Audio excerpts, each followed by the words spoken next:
देखिए सर, आपने अभी कहा कि आपके जीवन में जो है स्वामी विवेकानंद है, उनका बहुत प्रभाव पड़ा है। तो और अगर हम बात करें साहित्य की और किताबों की, तो किन किताबों से ज़्यादा प्रभाव पड़ा है आपकी लाइफ में? उसके बारे में क्या कहना चाहिए? देखिए, किताबें तो बचपन से पढ़ते आ रहे हैं। कुछ मजबूरी में पढ़ रहे थे, कुछ चाहत से पढ़ी। जैसी टेक्स्ट बुक थी, वो तो बड़ी मजबूरी में पढ़नी पड़ती थी क्योंकि लगता था क्या यह हो रहा है।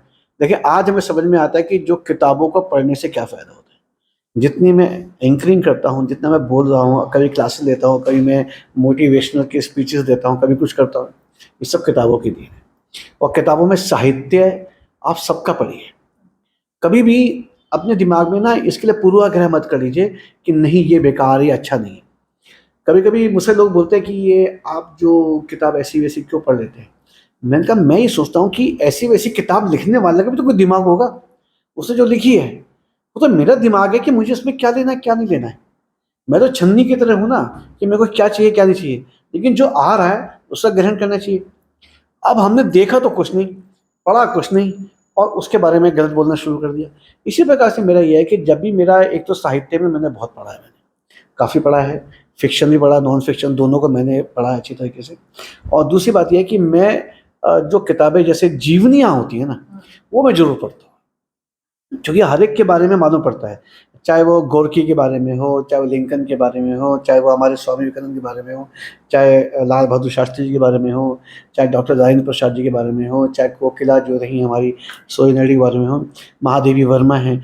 अब इन सब को आप पढ़ के तब समझ में आता है कि ये लोग कैसे तराश के ज़िंदगी में उनको तराशा और ये कहाँ से कहाँ पहुँचे, तब ये क्रिस्टल क्लियर वे में चमक रहे हैं ये लोग। उसी को हम लोग फिर आत्मसात करने की कोशिश करते हैं। आप पढ़ोगे नहीं, कुछ नहीं कर सकते। पढ़ना वो बेशक ही अब आपके पास तो किंडर आ गया, कई चीज़ें आ गई हैं पढ़ने के लिए, लेकिन जब तक हाथ को किताब में लेकर नहीं पढ़ोगे, उसका आनंद नहीं आता है। अगर आनंद लेना है तो जैसे हमारी ये किताब है, जैसे हम करते हैं, ये हम क्यों छापते हैं? कई लोग बोलते हैं कि इसको छापने की ज़रूरत नहीं है, इसको आप डिजिटल भेज दीजिए। मैंने कहा भैया मैंने डिजिटल आज तक यूएसबी किसी का मालूम नहीं पड़ता कौन सा पढ़ा है, क्या पढ़ा हुआ है। वो कहते हैं कि ये पेन ड्राइव है, अब पेन ड्राइव से क्या मालूम पड़ेगा। लेकिन जब मैं यही किताब अपनी संस्था के किसी के टेबल में देखता हूँ, मेरा दिल भी खुश होता है।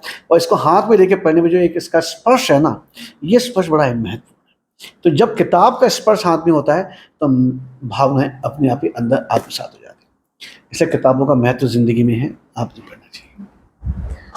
सर देखिए, आपने अभी अपने जीवन की सफलता का जो एक यात्रा थी वो हमारे साथ साझा की है। अगर हम बात करें आपकी प्रसन्नता की, तो प्रसन्न रहने के लिए इंसान मनोरंजन का साधन इख्तियार करता है। तो उसमें आप क्या कहना चाहेंगे? फ़िल्मों से आप ज़्यादा जुड़े हुए थे या नृत्य से जुड़े हुए थे, संगीत से जुड़े हुए थे? उसके बारे में क्या कहना चाहेंगे? या सबसे पसंदीदा आपका कोई फ़िल्मकार हो, संगीतकार हो या नृत्यकार हो, उसके बारे में क्या कहना चाहेंगे? देखिए ज़िंदगी में मनोरंजन का जो है हमारे उसमें दैनंदिनी में बहुत बड़ा योगदान है, और खासकर सफलता में भी बड़ा योगदान है। क्योंकि अगर आज मैं एक सफल क्या कहते हैं व्यक्तित्व के रूप में देखा जाता हूँ, तो वो एक संगीत है। क्योंकि हमने एक संगीत का कार्यक्रम शुरू किया था, जो आए वो गाए। मेरा ये मानना है कि हर एक की ज़िंदगी में मेघा जी, हर एक व्यक्ति का एक पसंदीदा गाना होता है, और उसका पसंदीदा एक नृत्य का उसका एक स्टेप जिसे कहते हैं ना, वो होता है।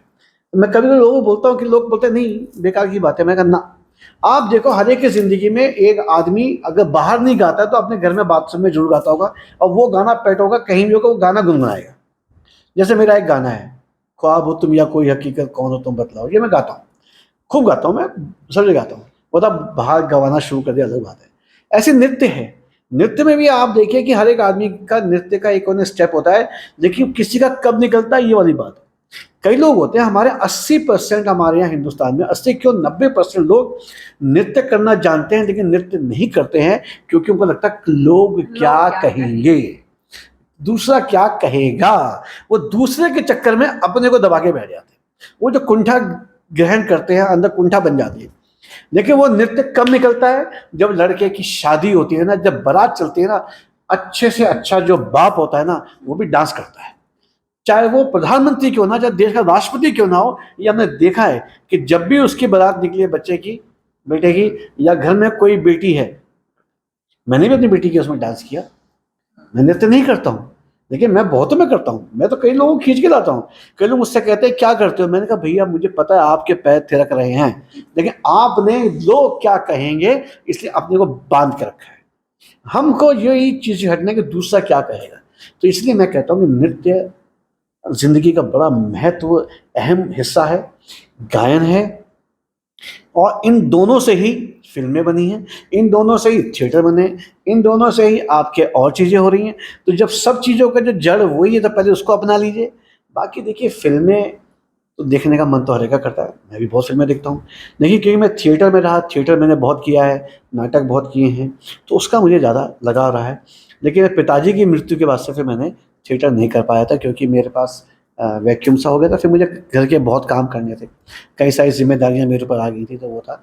लेकिन पूरा परिवार हमारा तब एक था कि कहे। तो मेरा ये मानना है मनोरंजन मतलब मन को रंजन, रंजन मतलब खुशी, आनंद देना, एक अच्छी सी आनंद है, तो उसको करने के लिए आदमी कुछ करता है। हाँ, कुछ किताब पढ़ता है, कोई कुछ करता है। तो मेरी विविधताएं बहुत रही मनोरंजन की, इसलिए हर एक को एक किसी को महत्व देना थोड़ा मुश्किल है कि फिल्मों से हुआ है किसी हो, बहुत सारी चीज़।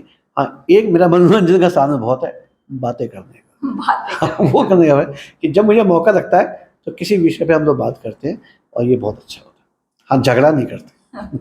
सर अगर खेलों की बात करें तो क्या कहना चाहेंगे, खेलों किस तरह के खेल में आपको रुचि है और किस तरह के खिलाड़ी आपको सबसे ज्यादा पसंद है?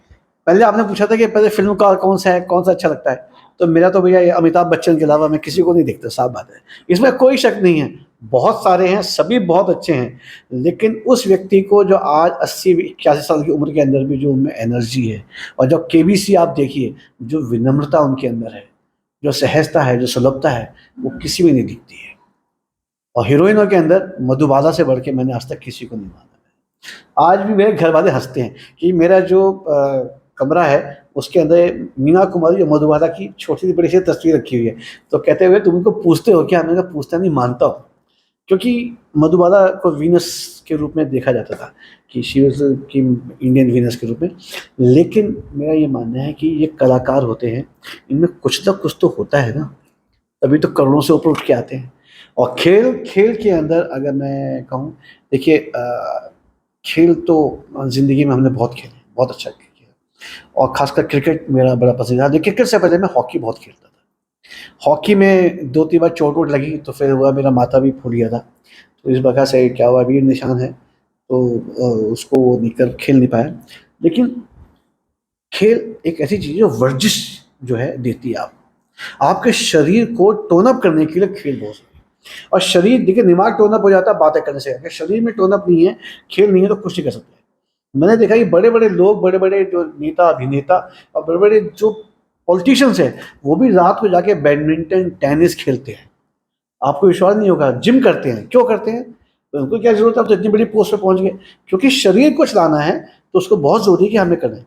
इसी प्रकार से मेरा जो गेम है वो क्रिकेट रहा है, और क्रिकेट के अंदर मैं आज भी, अगर मैं उसको सर्वकालीन सबसे अच्छा मानता हूँ, तो कपिल देव को मानता हूँ। कपिल देव, बेशक हम गॉड कहते हैं, क्या कहते हैं, सचिन तेंदुलकर को, गावस्कर साहब को हम नहीं, लेकिन जो सबसे बात है, कपिल देव जिसने इतने सालों खेला, आज तक केवल एक टेस्ट मैच, वो भी किसी की राइवलरी की वजह से उसको छोड़ना पड़ा, लेकिन एक दिन भी वो एब्सेंट नहीं हुआ, एक चोट नहीं लगी। इतना फिटेस्ट आदमी रहा है कपिल देव। और सबसे बड़ी बात है, उसके संग हमने भी कभी बेंगलोर में एक मैच खेला था जिंदगी में बहुत पहले, लेकिन हमने उसकी जो कमिटमेंट है ना, क्योंकि कपिल देव के आने के बाद भारतीय क्रिकेट में बदलाव हुआ। जी।